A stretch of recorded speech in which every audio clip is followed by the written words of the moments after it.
Oke. Oke, itu waktu Mas Habibie masih kecil mungkin masih nerima. Tapi ada masa di mana Mas Habibie semakin besar dan apakah ada masa yang orang-orang berbeda-beda? Ada dia yang menangis, ada dia yang mengamuk, ada dia yang depresi atau apapun, itu terjadi nggak dengan Mas Habibie? Enggak. Enggak. Karena Masya Allah. Difasilitasi kan, anak itu kan cuma bermain ya otaknya ya. Jadi ketika dia nggak bisa lari ya difasilitasinya apa, video game di rumah, komputer. Ya sudah selesai, udah bisa bermain, udah lupa dengan itu. Tapi semakin beranjak usia, ada kepikiran? Enggak, justru malah makin dewasa, game online, komputer malah makin jadi makin berkembang.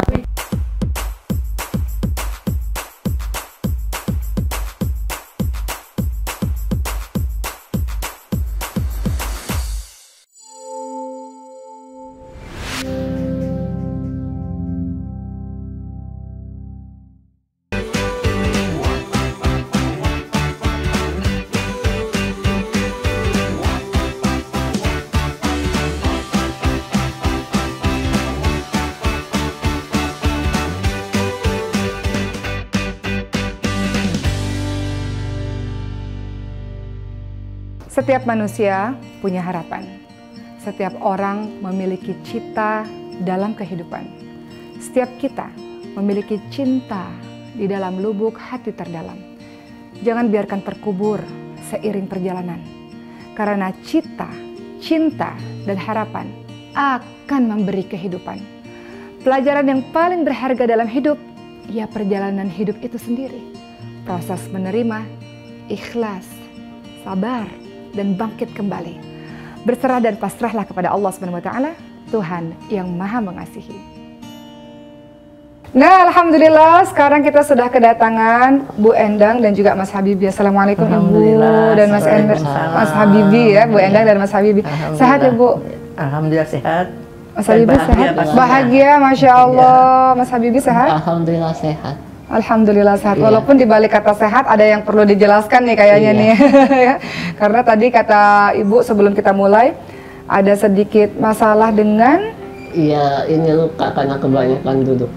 Luka karena kebanyakan duduk. Iya. Luka di mana Mas? Udah lama sih. Jadi dulu udah sempat kering lukanya, terus di pinggang. Oh, di pinggang. Karena dulu kalau pakai celana suka kencang atau suka pakai celana yang sliding atau apa gitu. Kelamaan duduk dia berbekas, lama-lama luka.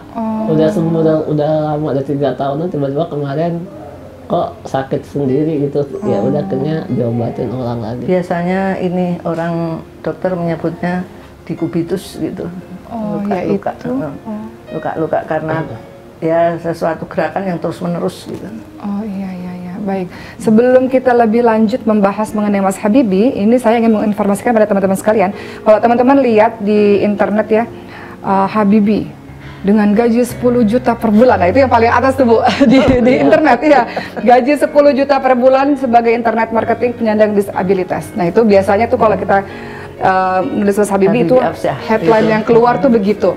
Jadi emang benar sekarang Mas Habibie adalah orang yang bekerja sebagai digital marketing. Konsultan digital agency.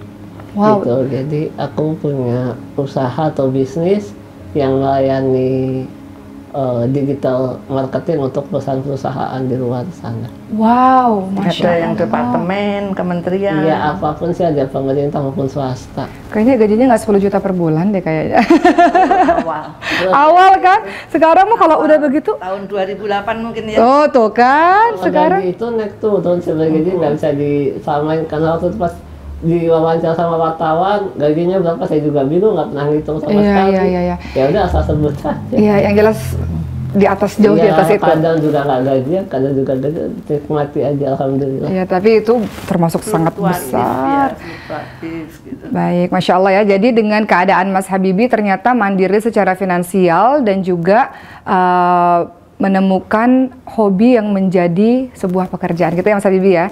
Tapi saya nanti ke situnya nanti. Kita mau flashback jauh ke belakang mengenai apa sih yang sebenarnya terjadi dengan Mas Habibie. Tapi saya mau nanya sama Bu Endang dulu. Kalau kita lihat segini kan, ini Mas Habibie kenapa ya gitu pakai kursi roda gitu kan, secara penampakan ya itu tidak sama seperti yang lain. Apa sih yang terjadi pada Mas Habibie, Bu Endang? Silakan, mungkin nanti baru Mas Habibie. Ya, Habibie itu apa namanya, penyandang sakit yang namanya muscular dystrophy, tapi dia kebetulan tipe Duchenne ya, Duchenne muscular dystrophy. Yaitu? Itu ya penyakit pelumpuhan otot, tapi termasuk yang agak parah. Habibie ini kebetulan dari kecil, dari bayi katakanlah ya, itu memang belum pernah bisa berjalan. Gitu.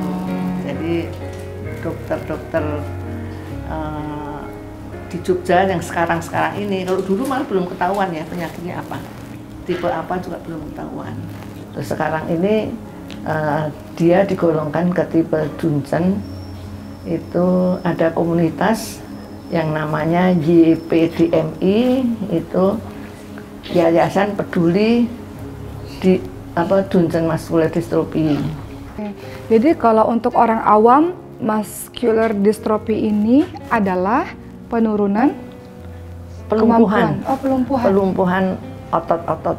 Gampangnya penciutan otot. Penciutan otot lah Secara mudahnya. progresif, jadi otot itu nggak bisa berkembang sama seperti halnya orang lain gitu.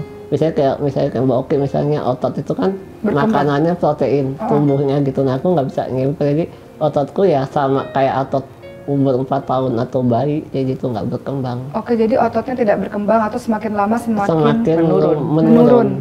Atau berfungsinya kan semakin menurun. Iya, tidak berfungsi secara optimal lagi. Jadi semakin dia bertambah umur, justru kalau orang-orang lain kan biasanya semakin Tambah kuat. Iya. Dia semakin bertambah umur, justru semakin menurun. Dilatih pun juga hanya untuk menjaga supaya penurunannya tidak terlalu berat. Tidak terlalu progresif gitu. Tapi kalau di overtrain juga, dilatihnya berlebihan, makin drop. Jadi emang harus iya. Oh iya, jadi kan kalau kita lihat ya teman-teman sekalian, sahabat Uma semuanya, ada anak-anak yang memang Allah anugerahi kelainan genetik otot yang lemah, misalnya begitu ya, seperti anak saya Bu. Semakin terapi, dia semakin kuat, biasanya begitu. Iya, tapi kalau semakin di ibaratnya overdosis lah terapinya, itu malah semakin teruk. Dilatihnya hanya untuk menjaga agar bisa tetap bergerak aja, elastis. Fungsinya seperti itu, tapi bukan untuk akhirnya kuat ngangkat gelas, enggak, justru diperlambat karena awalnya pasti masih bisa megang gelas. Nanti lama-lama udah nggak bisa megang gelas, lama-lama udah nggak bisa megang pulpen, lama-lama nggak bisa ngangkat tangan. Seperti itu progresifnya. Oke. Nah sekarang ini juga gitu. Jadi fungsi tangan kiri ini sudah tidak bisa dioptimalkan lagi. Jadi bekerja untuk digital marketingnya hanya dengan jempol tangan kanan. Dengan jempol. Ini jari ini telunjuk ya ini ya, sama jempol. Jempol aja. Jadi ini telunjuk udah nggak bisa digunakan sih sebenarnya.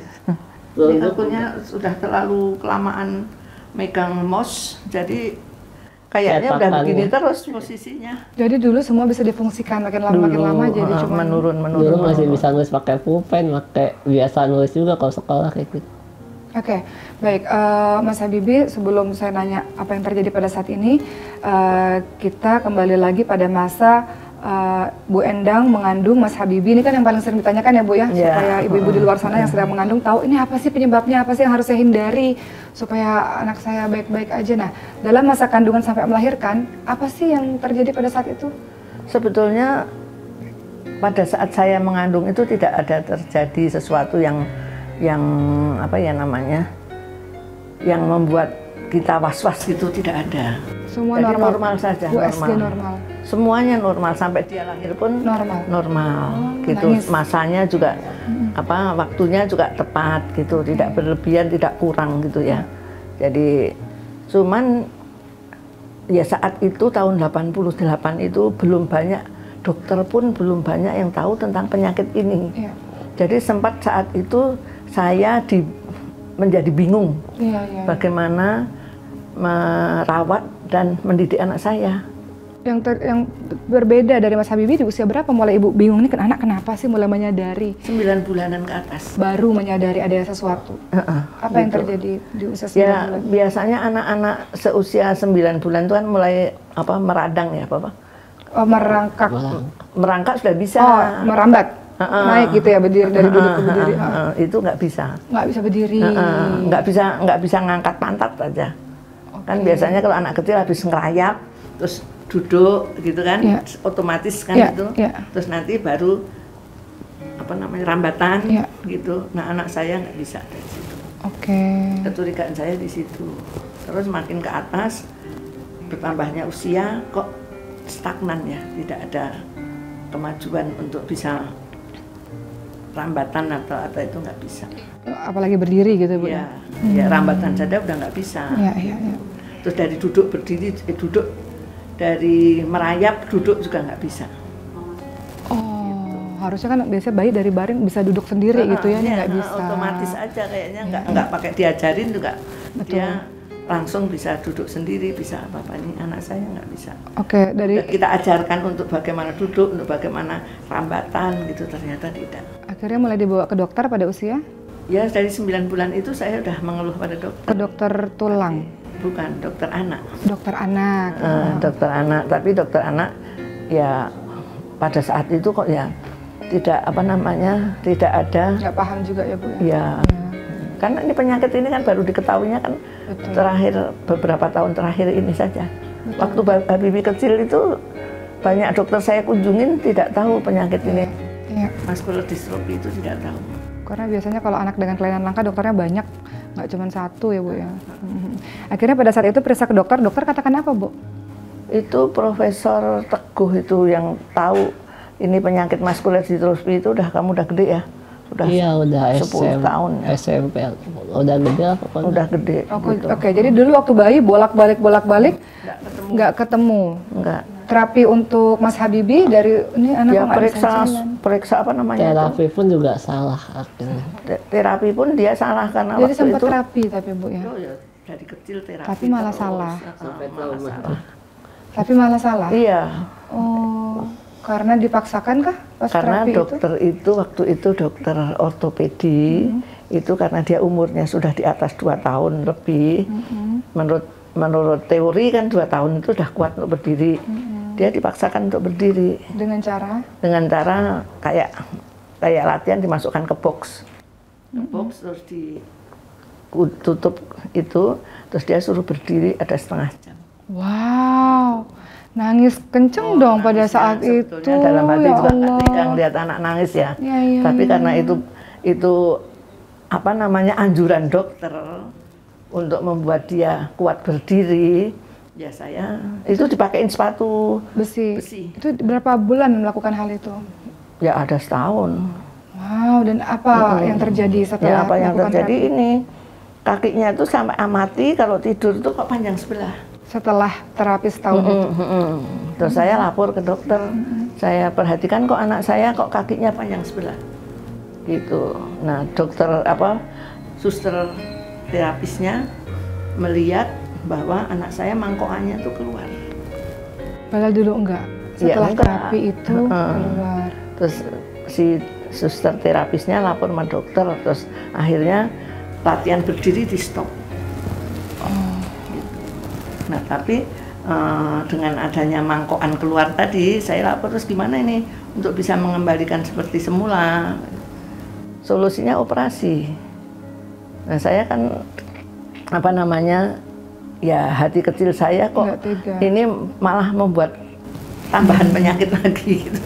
Kan dengan operasi kan mestinya bertambah kan penyakitnya, yang tadinya nyaman-nyaman saja, biarin nggak bisa duduk, nggak bisa berdiri nggak apa-apa, tapi kan nyaman. Kalau dengan adanya operasi, pasti dalam waktu mungkin 1 bulan ya, untuk membenahi ini kan butuh waktu, dia harus sakit dulu, harus dirawat, harus biaya pengeluar lagi. Terus saya bilang, ya kalau harapan untuk berdiri tidak bisa, ya buat apa gitu loh. Jadi saat itu dokter sudah mengatakan ini memang tidak bisa lagi untuk berdiri gitu? Ya akhirnya dokter memutuskan begitu, terus terapi di stop. Terus hanya terapi hanya untuk menggerakkan tangan, untuk ditepok-tepok gitu aja, hanya untuk, tapi tidak untuk berdiri lagi. Di usia berapa Mas Habibie sudah mulai mengatakan kok saya nggak bisa jalan ya, nggak seperti teman-teman saya yang lari ke sana kemari? TK sudah? TK, ya karena anak-anak kan pada larian gitu kan, main ngejar, sosotan, ketawa-ketawa. Aku cuma duduk aja, pengennya main juga gitu. Ya, tapi kan ternyata nggak bisa gitu. Itu sih waktu rasanya. Pada saat itu Ibu menjelaskan apa kepada Mas Habibie? Kamu ya, saja. Suatu saat dia sudah agak gede ya. Kamu udah gede tahun ya? Itu langsung nangis. Enggak, ketika dia jelaskan, Mama, kenapa kok aku nggak bisa berjalan?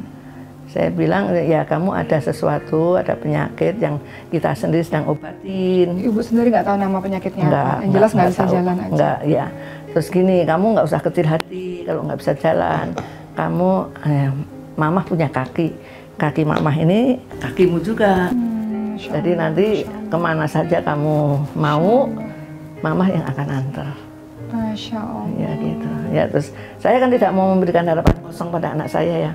Saya nggak mau mesti terus mengatakan, udah sabar ya, belajar dulu, nanti apa namanya, nanti juga lama-lama bisa berjalan. Saya nggak mau begitu. Ya kan saya udah kira-kira saya udah tahu kalau anak saya tidak mampu berdiri maupun berjalan. Ya saya bicara sejujurnya dengan bahasa anak-anak gitu. Oke, itu waktu Mas Habibie masih kecil mungkin masih nerima. Tapi ada masa di mana Mas Habibie semakin besar dan apakah ada masa yang orang-orang berbeda-beda? Ada dia yang menangis, ada dia yang mengamuk, ada dia yang depresi atau apapun, itu terjadi nggak dengan Mas Habibie? Enggak, karena Masya Allah. Difasilitasi kan, anak itu kan cuma bermain ya otaknya ya. Jadi ketika dia nggak bisa lari ya difasilitasinya apa, video game di rumah, komputer. Ya sudah selesai, udah bisa bermain, udah lupa dengan itu. Tapi semakin beranjak usia, ada kepikiran? Enggak, justru malah makin dewasa, game online, komputer malah makin jadi nggak berkembang. Tapi kalau ada rasa sedihnya situasional, misalnya kalau liburan itu misalnya liburan keluarga gitu, bisa keluarga besar dengan sepupu gitu kan, dengan keluarga dari mama gitu. Nah itu sedihnya kalau liburannya mesti ke Dufan. Nggak bisa ngapa-ngapain. Akhirnya ya udah menyaksikan ya. Iya, tapi kan yang lain kan kayaknya main halilintar, main roller coaster. Iya gitu kan, kayaknya bahagia banget ya. Sedangkan aku cuma ikutnya yang baladakra, rumah boneka. Iya. Di bawah. Jadi gitu. Mas Habibie itu dari kecil sampai sekarang tuh belum ada situasi yang betul-betul kok pedih banget ya hidupku seperti ini, kok ini nggak ada? Enggak, alhamdulillah bisa nikmatin semua ya. Kayaknya dia sudah ini ya, apa namanya, sudah bisa menerima apa adanya gitu ya. Sepertinya. Terus ya kita juga orang tua mencarikan solusi bagaimana supaya dia tetap beraktivitas, tetap berteman, bersosialisasi. Jadi itu kita fasilitasi. Nah itu kan kalau Mas Habibie, kalau kita sebagai seorang ibu kan ada Bu masa-masa di mana, tapi saya nggak tahu nih, saya nanya sama Ibu, masa-masa di mana yang kita gitu. Ibu pernah merasakan hal tersebut dalam situasi juga, seperti apa? Gini ya, kadang-kadang kita berpikir seorang ibu mesti berharap anaknya itu bisa menjadi anak yang mandiri ya. Nah itu sempat juga berpikir bagaimana cara anak saya ini nanti gedenya, masa depannya bagaimana gitu. Saya khawatir juga kalau dia menjadi beban keluarga atau menjadi beban masyarakat gitu ya. Karena kita nggak selama bisa mendampingi. Nah tapi saya ini mikirnya begini, dia memang secara fisik lemah, tapi saya masih berharap mentalnya atau kecerdasannya jangan sampai ikut melemah. Jadi saya mencoba mengoptimalkan soft skillnya. Jadi saya carikan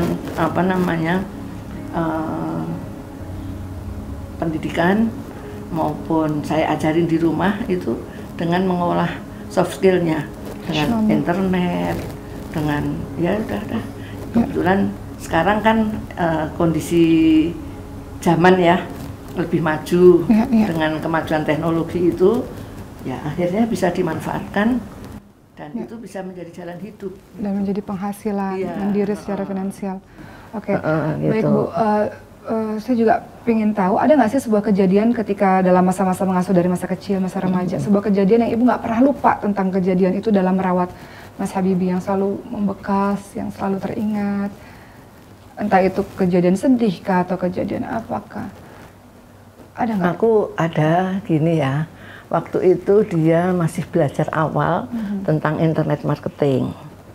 Dia pernah berafiliasi dengan Amazon. Dengan Amazon. Nah, dia waktu itu dia masih belum 17 tahun, udah 17 tahun ya? Belum 17, 18. Belum punya KTP sendiri, belum punya rekening sendiri. Nah, dia itu semua penghasilannya dimasukkan ke rekening saya, gitu. Nah, suatu saat itu saya tiap bulan kan saya ngambil penghasilan dia di bank ya, saya ambil rekeningnya gitu. Saya pernah itu mengambil gaji dia 1 bulan itu yang untuk saya saja itu 3.400-an itu usia 17 tahun. Ya, 18 tadi kira-kira tahun 2008. Wow. 2008 awal itu. Curiganya sekarang udah ratusan. Enggak, sekarang malah menurun lagi. Karena apa namanya beda situasi ya. Gitu. Nah, waktu itu saya apa namanya ngambil itu saya ajak Bapak supaya Bapak juga tahu, supaya Bapak itu punya rasa bangga pada anaknya gitu ya. Terus ini Pak, penghasilannya Habibie bulan ini 3.400 lebih. Pokoknya saya uangkan itu sekitar 35 jutaan lah. Itu gaji sebulan. Nah, saya itu dalam hati saya sambil saya ya berlinang air mata sedikit gitu. Aku kerja aja puluhan tahun nggak sampai segini gitu ya. Ini kok aku ngambil gaji anakku segini sampai 35 juta itu. Padahal penghasilan dia di samping saya masih punya tempat lain lagi untuk nitip penghasilannya. Masya Allah. Jadi ya berapa jumlahnya saya nggak tahu. Pokoknya yang untuk saya saja udah sekitar cairnya 35 jutaan. Itu membuat terharu. Dari Amazon. Masya Allah, luar biasa. Makanya sempat dia disebutkan the first affiliate Amazon from Indonesia. Wow. Nah, saat itulah yang ibaratnya booming ya. Karena orang Indonesia pertama yang bisa punya afiliasi atau penghasilan dari Amazon dia. Jadi teman-teman internet marketing se-Indonesia itu menyambut dia dengan sukacita.